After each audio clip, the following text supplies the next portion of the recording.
Hey, what's up? My name's Josh. I've built and sold 4 companies. I help local small business owners make a lot more money, starting with their brain, right? Because you can make money with your back in the sweat of your brow, and that's honorable, but you can make a lot of money with your brain. What's the difference between people that are just surviving versus people that are thriving? Well, I think there's lots of differences. You know, for me, I got married at 20 years old, lived in a trailer park when I started my first local service business. I cleaned people's windows. I would knock on doors. I thought it was really wild that people would give me money to squeegee dirt off of glass. It broke my brain. I'm like, why are you paying for this? It's instantly going to get dirty again. I wasn't my customer, but people kept paying me for it. And when I think about who I was back then, there's so many differences and there's so many similarities. I had similar cheesy jokes, right? I was devastatingly handsome then, just like I am now. Hey, babe, just saying hi. No, I'm just kidding. Who I was kind of the same, but what I thought was true and what I believed today is totally different than what it was back then, right? Which is, it's normal, it's evolution. And then because I've worked with over 1,000 small business owners, I've become a professional dot connector in terms of like patterns of why people get stuck. And there's lots of different reasons, but one of them is because people don't understand that what got you here won't get you there. Another way to think of this is if nothing changes, nothing changes. If you continue to do the things that you've done and think the thoughts that you've thought, did I say that right? Then nothing will fundamentally change. You might have nominal incremental growth over time, which is great. And that's the story for a lot of family companies because they have integrity and they make a great apple pie, their little family diner. It will survive, but it never thrives. They're not going to be buying Lamborghinis and building orphanages and going on $50,000 family vacations or whatever it is that they would dream of doing because they haven't leveled up how they think or they haven't leveled up what they do. And so I want to talk about monopoly money and the way that you view dollars and the way that I viewed dollars in the early days versus how I view them now. This is pretty simple, but I think it could be huge maybe for you. And I hope that it is. So you got to realize when you're small and you're in survival mode, you view every dollar as like nutrition. It's food. It's oxygen. But there has to come a point when you cross the Rubicon into thrival thinking and you kind of graduate out of survival thinking. Here's what I mean. If you have a little business and you're doing $100,000 a year, 2, 3, 4, 500,000 a year, not a lot of revenue, but it's enough to kind of take care of your needs at a basic level, you have to at some point draw a line in the sand and then make a commitment to yourself that from today forward, I'm going to view any and all money above my base where I am now, any and all money above that is monopoly money. It's a game. Now, business is a game, but I understand the stakes are high and not paying your electric bill is not a game. Missing your mortgage payment and your car payment, that's not a game. It's not a very fun game. But what I see is people scale their lifestyle with their business and it never stops. And because people choose to do this, they get stuck in perpetuity forever. It's like a Groundhog's Day of bad results and it's pain and it's stressful. And let's say you do $200,000-300,000 in revenue and you have a basic middle-class income that you can extract out of that. And then you catch a break. You get a couple big clients and you do $500,000 the next year.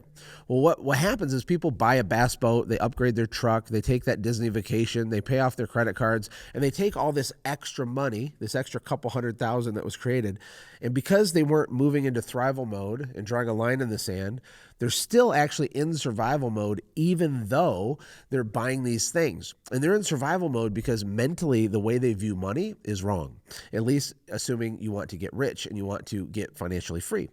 At some point, you have to lock your lifestyle in place. And then all this extra revenue is an opportunity for you to start playing a different game. It's really true that a $2 million business is actually way easier and less stressful to run than a $200,000 business.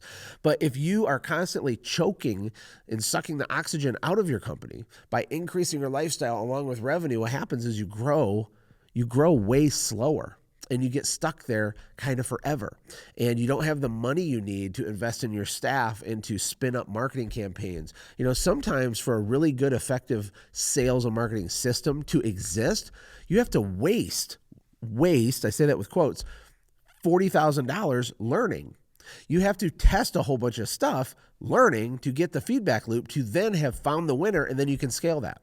But once you have it, you could scale to 3 million, to 5 million, to 10 million. You could franchise your business. It could be the missing skeleton key of everything you need, but there's not enough free cash flow or monopoly money for you to even play that game to find out, right?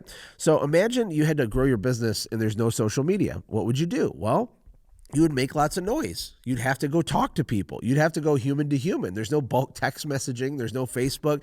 You would have to go talk to people. And if you didn't go talk to people, or only 10% of your working hours was spent talking to people, can we both agree that you'd probably be broke, right? Most small business owners just need way more volume of noisiness, of making known, of just not hammering people, not convincing people to give you money, but just being excited about your business so people know that it exists. And back then, there was no shortcuts like there is now. And I think part of the problem is we have it really easy right now. And even if you're frustrated with your business growth, you're probably not frustrated enough. Because when I said if nothing changes, nothing changes, people usually only take action when there's massive pain. There's kind of two buckets of people. There's the super high achiever, weirdo fighter jet people, and they take action just because they want to be one of the 1%. They have an internal fire in their belly that they can't put out, and they take action because of their own inner dissatisfaction with their self. They're always disappointed. I can do more. How do I do more? How do I do more? But those personality types only represent a small sliver of the population. Everybody else, even the ones that complain and say that their business isn't working, they're kind of like, okay. And when I say that, it doesn't mean that they're happy with their circumstance. It means they're not in enough pain to actually fundamentally change something and do something different, right? Because if you were, you would figure it out. And, if it's the year 1713 and you have to chop down trees and build the log cabin before winter, or you die, guess what? You chop down trees and build the log cabin so that you don't die. And today, it's not quite like that. Because in the back of your mind, you're like, well, it'll be fine. I could do that online sales funnel. I heard Russell say I'm only one funnel away. I could do that next month. I'll get rich pretty soon. I know. You know what? I've worked hard. I deserve it. You know what? We're going to get that Chevy Silverado that I've always wanted. And so there's all this short-term logical justification of you sabotaging your own success on accident. If you want to really crush it, you have to delay gratification for a little while. Most people aren't willing to put their head down for a year, even though it'll give them everything they want. They really aren't. And, I'm not beating you up. It's just the reality. But ask yourself and be honest. But when it comes to monopoly money, once you get to a place of basic stability, meaning you can buy peanut butter jelly sandwiches and pay your electric bill, okay? When that's true, anything above and beyond that is game money. It's house money. And what do you want to do with that is hire more people and test marketing campaigns and build levers. That's the game. People sometimes complain that it's too expensive. They can't afford to hire an employee. But the reality is that all employees are free. They don't cost anything. Employees are free if you have a marketing lever and you understand how money moves in and out of a business. In your service business, if you have a local cleaning company or something, you only pay your employee a portion of the value that they're generating for you. Therefore, they're free. And you might have an administrative person or someone that works in the back office that's a cost center to your business. Fair enough, but they're still free too, assuming you're making noise and the business is growing. So remember, employees are free. In a way, marketing's kind of free if you use your brain, create money, lock your lifestyle, and think long-term. I'm not saying you have to do it. These are just things to consider and things that I think about. When I look back at old Josh, I thought every dollar that came into my business should go to my own consumption because I deserved it and I worked really hard. And then Josh today realizes that Josh gets to eat last, but Josh is going to get the biggest reward out of anybody if I can hold the ship together and it doesn't burst into flames on the way to the mountaintop, right? Hey, thank you so much for watching. If you enjoyed what you watched, click the video on the left to watch the previous upload. And if you want one of my personal favorites, click the video on the right. And of course, don't forget to hit the middle to subscribe so you never miss an upload. Thank you again for being on this journey with me.